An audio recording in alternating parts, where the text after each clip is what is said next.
চাঁদাবাজ চক্রের হুমকিতে আতঙ্কে সাংবাদিক পরিবার। চাঁদাবাজি মামলা তুলে নিতে অব্যাহত হুমকির মুখে পড়েছেন ২১ টিভি চট্টগ্রাম অফিসের ক্যামেরা পার্সন বিপ্লব মজুমদারের পরিবার। অভিযোগ উঠেছে, স্থানীয় এক প্রভাবশালী চক্র দীর্ঘদিন ধরে পরিবারটির কাছে ৩ লাখ টাকা চাঁদা দাবি করে আসছে। দাবি না মানায় তাদের উপর চলছে নির্যাতন ও ভয়ভীতি প্রদর্শন। আদালত সূত্রে জানা গেছে, আনোয়ারা উপজেলার পূর্ব পারখাইন মজুমদার বাড়ি Dulal Majumdar Chattogram senior judicial magistrate আদালত ২-এর অবৈধ দখল চাঁদাবাজির অভিযোগে মামলা CR/738/25 দায়ের করেছেন।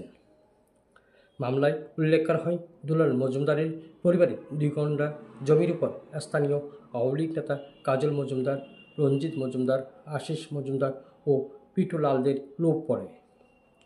তারা জমিটি নামমাত্র মূল্যে হস্তান্তরের জন্য চাপ সৃষ্টি করেন। পরিবারটি রাজি না হয় তারা ৩ লাখ টাকা চাঁদা দাবি করে। গত ৩০ আগস্ট রাতে চাঁদাবাজ চক্রটি জমি দখলের চেষ্টা চালায়। এ সময় তাদের হামলায় কয়েকজন আহত হয়। পরে পুলিশ গেলে হামলাকারীরা পালিয়ে যায়। সর্বশেষ ৩রা অক্টোবর রাত ১০টার দিকে সুব্রত মজুমদারের নেতৃত্বে একদল সন্ত্রাসী দুলাল মজুমদারের কাছে থেকে আবারও চাঁদা দাবি করে। টাকা না পেয়ে তারা দুলাল মজুমদার ও তার বৃদ্ধা মাকে মারধর করে। সাংবাদিক বিপ্লব মজুমদারের মা আলু রানী মজুমদার বলেন, আসামিরা বারবার এসে মামলা তুলে নিতে হুমকি দিচ্ছে। ছেলে সন্তানদের জীবন নিয়ে আমরা চরম শঙ্কায় আছি। প্রশাসনের জরুরি হস্তক্ষেপ চাই।